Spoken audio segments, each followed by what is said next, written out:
SBS 비즈 시청자 여러분 주목하세요. 어려운 주식 투자가 쉬워지는 방법. 실시간 주식 정보 무료 추천주 제공. 하단 카카오톡 링크를 통해서 바로 입장하세요.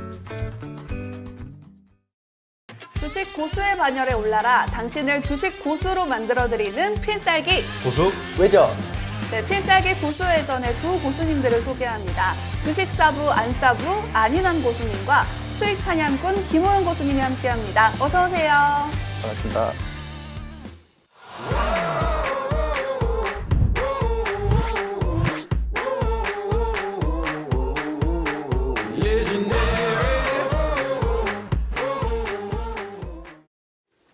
네, 먼저 김호영 고수님은 지난 시즌에 이어서도 이번에 함께하게 되셨는데 지난 시즌에 수봉이, 해리포터 기법 등 다양한 기법을 소개해 주셨습니다. 이번에도 좀 기대를 해봐도 될까요? 네, 이번 시즌, 지난 시즌에 이어서 다시 한번 뵙게 돼서 정말 반갑고요. 네. 이번 시즌에도 좋은 내용, 특히 슈퍼사이클 시리즈로 좀 준비를 해봤는데요. 투자자 여러분들의 궁금증 해소를 해드리고 좋은 종목을 선별해서 여러분들의 수익 계좌에 도움이 될 수 있도록 열심히 또 방송하겠습니다.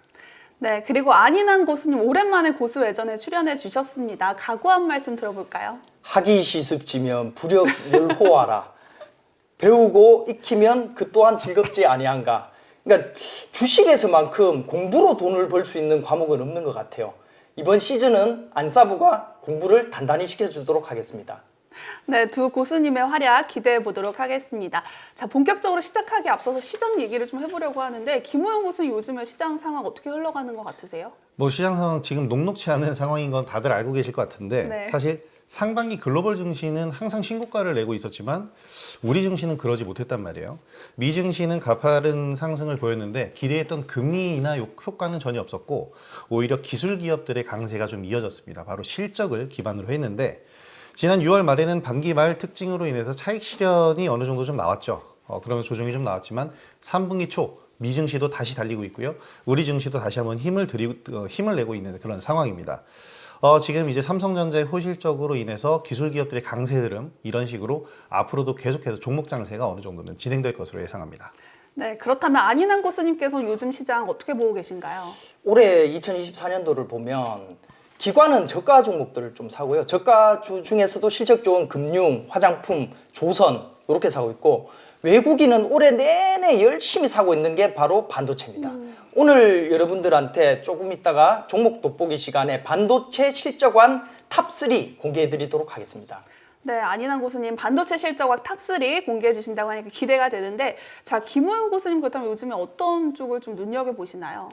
저는 안인환 고수님이 준비해 오신 반도체 그 후속을 어떻게 보면 담당할 수 있는 전력 설비주를 가져왔는데요. 전력 설비주를 굉장히 좋게 보고 있습니다. 일단 AI 시대가 도래하면서 이 데이터 센터가 굉장히 확장이 돼야 되고 그에 따라서 전력 수요가 폭증을 하고 있는 그런 상황입니다. 이런 생성형 AI의 확산, 그리고 데이터 센터의 수요 증가, 그리고 신재생 에너지로의 전환, 여기에 미국을 비롯한 노후 전력망 교체까지 바로 슈퍼사이클이 도래한 상황인데요. 전 세계적으로 전력망 구축 프로젝트가 증가를 하고 있는 그런 상황, 전력 설비주에 관해서 자세하게 풀어드리도록 하겠습니다. 안인환 고수님의 반도체 실적왕 탑3와 김호영 고수님의 전력 설비 수혜주까지 어떤 종목 가져오셨는지 너무 궁금한데요. 안인환, 김호영 고수님과 함께하고 싶은 분들은 필살기 고수회전을 검색하신 후에 채널 추가해 주시기 바랍니다.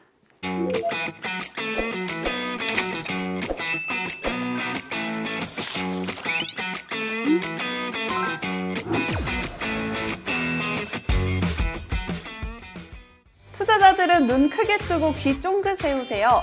고수만을 기준으로 선별한 종목을 집중 탐구해보는 종목 돋보기 시간입니다. 자, 고수들만 따라가면 수익 실현할 종목이 보인다. 먼저 김호영 고수님과 함께 볼 텐데요. 자, 고수님, 그야말로 전력 산업이 지금 초호황인 것 같습니다. 지금 전력 관리주 들어가도 되는 걸까요? 지금이 투자 적기라고 판단한다라고 물어본다면 그렇다고 대답을 해드리고 싶습니다. 사실 많이 올랐잖아요. 네. 말씀하신 것처럼 최근에 많이 올랐고 너무 늦은 거 아니냐라는 시각도 있는데 일단 통계 자료를 하나 보면은 블룸버그 신에너지금융연구소에 따르면 글로벌 전력망 투자 규모가 지난 2020년에는 2,350억 달러였고요. 2030년에는 5,320억 달러, 그리고 2050년에는 6,360억 달러, 하나로 약 830조 원에 달하는 돈인데 우리나라 1년 예산보다도 많습니다. 그 정도로 이제 급증할 전망을 나타내주고 있고, 최근에 한국전력공사는 41조 규모의 인도네시아 전력망 전력설비 사업 수주를 하는 등 국내 에너지 기업들의 수혜 요건들이 굉장히 많이 있는 상황입니다. 사실 전력설비 관련주는 굉장히 많은 매력이 있는데 네. 그 중에서도 가장 먼저 보셔야 될 것은 성장성과 실적, 수급의 3박자를 갖췄다는 겁니다. 전력설비 관련주는 AI 기술과의 궤를 같이 할 수밖에 없는데 기술이 발전할 만큼 전력이 많이 필요하거든요. 지금 한 예로 들면은 구글에서 우리가 검색을 한번 했을 때는 0.3W 정도의 전력이 소비가 되는데 챗 GPT로 한 번 검색을 하면 2.9W의 전력이 와. 소비가 됩니다. 10배죠. 네. 그러니까 그만큼 전력 설비가 더 필요하다는 얘기예요.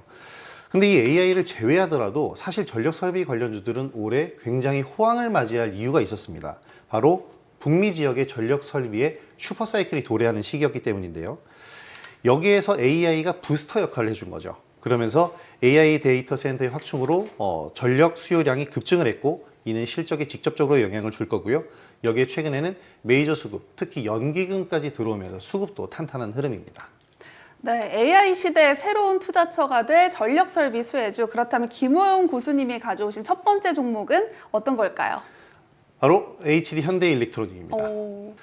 일단 현대중공업에서 전기전자 사업이 이제 인적 분할돼 재상장된 업체인데 전력기기, 그러니까 변압기나 고압 차단기, 그리고 회전기, 배전기기 등 전력 설비는 모두 다 생산하는 기업이다 보시면 되겠습니다. 국내 업계 최초로 미국의 생산법인을 설립하면서 현재 사업 기반을 탄탄하게 만들어 놓은 것도 장점이고요. 2022년, 이 날짜가 중요한데 2022년 이후에 높은 마진율을 확보한 중동 그리고 북미 지역의 신규 수주가 증가를 했습니다. 그러면서 수주 잔고 및 수익성이 지금 대폭 개선되고 있어요. 네, HD 현대일렉트릭이 독립법인 출범 후에 늘 적자를 기록하면서 그룹 내에서 미운 오리 새끼였습니다. 그런데 지난해 최고 실적을 기록했다고 하더라고요. 이제는 100조 아닌가요? 이제는 100조를 넘어서서 네. 소년가장이라고 하기는 좀 그러네요. 한 집안을 이끄는 장남 수준까지도 네. 또 끌어올라온 것 같습니다. 네. 일단 말씀하신 대로 2018년은 1,005억 원, 2019년에는 1,566억 원의 수익이 아니고 영업 손실을 기록을 했습니다. 전력기기 시장에 기회가 올 것이다라는 판단은 계속 있었지만 2020년 전까지는 굉장히 힘들었는데 제가 아까 2022년이라는 게 중요한 숫자라고 말씀드린 게 바로 이 부분입니다. 사실 2022년 전까지는 굉장히 힘든 시기였기 때문에 투자가 계속 단행돼야 되는 어떻게 보면 좀 보릿고개를 넘는 시절이었고요. 지금은 그 투자가 빛을 발휘하고 있다라고 보시면 되겠습니다. 일단 2분기 실적으로 전년 동기 대비 30% 증가한 매출 8,366억을 기록했고요. 네. 영업이익은 무려 113%나 증가한 1,255억 원을 기록할 것으로 추정이 되는데 더욱더 중요한 건 성장성입니다. 네. 지금 분기 매출 8천억인데 현대일렉트로닉이 앞으로 목표하는 건 분기 매출 더 넘어서서 그러니까 지금 8천억이니까 3조 한 5천억 정도를 올리고 있거든요. 연간 2030년까지 5조 원의 매출을 달성할 것으로 목표를 정하고 있고 지금 수주 잔고도 갖춰졌기 때문에 그만큼 성장할 수 있을 것이라고 생각됩니다. 네, 실적도 굉장히 좋은 것 같은데 사실 주가도 많이 올라온 상황이잖아요. 앞으로의 주가 전망은 어떨까요? 일단 차트를 보면서 말씀을 드리면 전력 설비 관련주 중에서 가장 시가총액이 큰 업종 대장주입니다. 올해 들어서만 300%가 와. 올랐기 때문에 너무 많이 오른 거 아닌가 이런 생각도 당연히 드실 네. 거라고 생각이 되는데 그러나 시총 상위주답게 지금 상승했었던 이 구간들을 보면 급등 구간이 없습니다. 그러니까 우리가 1년을 봤기 때문에 그런 거지 추세상으로 이 추세대를 유지하면서 단 한 번도 이 추세대를 벗어나서 움직인 적이 없어요. 꾸준히 오르네요. 정말 네. 꾸준하게 오르면서 어떻게 보면 가장 이상적인 상승 흐름을 보여줬다라고 볼 수 있는데 이러한 급등 구간이 아니고 추세적인 상승을 보였다는 것 그리고 전력 설비 수요량의 증가와 이에 따른 실적 성장으로 주가도 제가 볼 땐 장기적인 관점에서 추가 상승은 충분히 또 가능하다고 생각이 됩니다. 네, 차트는 뭐 그야말로 굉장히 아름다운 그런 모습인데 사실 개인 투자자 입장으로서는 좀 무섭습니다. 그렇죠. 근데 뭐 추가 상승 가능할 거라고 말씀해 주셨는데 얼마나 가능할까요? 사실 달리는 말이 올라타라는 증시 경험은 이럴 때 어울리는 말이다라고 생각이 됩니다. 하지만 달리는 말이기 때문에 한 번에 매수하는 것은 부담스럽고요. 지금 현재 5월 31일 대량 거래가 고가권에서 터진 날이거든요. 바로 네. 요 날입니다. 5월 31일 대량 거래가 터진 이날을 기준으로 해서 봤을 때 우리가 5월 31일을 기준으로 횡보 기간이 진행 중이었고요. 횡보 기간을 우리가 체크해 보면 이 기간 동안 횡보가 나오고 있는 그런 상태였고, 그 다음에 다시 한번 주가가 상승한 것, 그리고 또 다시 횡보 구간이 나오면서 다시 주가가 상승하고 있는 그런 그림이거든요. 사실 저는 30만 원 이하 구간에서 지지 라인을 보이면서 29만 원 선까지 매수 구간을 좀 보자. 그리고 5월 초 상승 파동의 고점 자리가 매물 지지선인데 바로 요 상승 파동의 중간 라인을 볼 수가 있어요. 이 지점까지 27만 원 정도 선까지는 분할 매수를 우리가 접근할 수 있겠다라고 봅니다. 목표가로 제가 설정드리는 가격은 단기적으로는 35만 원을 받습니다. 네. 하지만 이제 거의 또 다 와가고 있어요. 그래서 장기적으로는 저는 앞자리가 좀 바뀔 수도 있다. 오. 40만 원 선까지도 우리가 충분히 노려볼 수 있겠다라고 생각됩니다. 네, HD 현대일렉트릭 지금 많이 올라온 상황이고 또 달리는 말에 올라타도 된다 말씀해 주셨는데 이렇게 계속 좋게 보시는 이유가 뭘까요? 바로 앞서 말씀드렸었던 부분 중에 하나인데, 이 종목의 가장 높은 투자 매력도는 바로 실적? 실적입니다. 맞추셨어요. 네. 실적인데 사실 아까 앞서서도 말씀드렸지만 2030년까지 5조 원의 매출을 목표로 하고 있는데 허황된 얘기가 아니고 5조 원의 매출을 달성할 수 있을 만큼의 지금 누적 잔고, 그러니까 작년 4분기까지 5조 7천억 가량의 수주 잔고가 남아 있습니다. 이 수주 잔고가 남아 있다라는 건 앞으로 납품을 해야 되는 양이기 때문에 납품이 된다면 2030년까지 5조 원 매출은 충분히 가능할 것으로 생각이 되고요. 마진율이 높은 북미 시장 그리고 중동 시장을 적극적으로 공략한 이 효과도 톡톡히 지금 보고 있습니다. 일단 이런 실적들이 나왔을 때 주가에 어떤 모멘텀을 가져갈 수는 있겠지만 대형주기 때문에 급하게는 매매하지 마시고 여유롭게 좀 대응을 하시는 것이 가장 중요할 것 같고요. 네. 가장 중요한 것은 일단 매매 자체를 분할로 진행하시는 것이 좋을 것 같습니다. 더 많은 실시간 투자 정보가 필요하시다면 검색창에 SBS 비즈의 재테크존 크존을 검색하세요.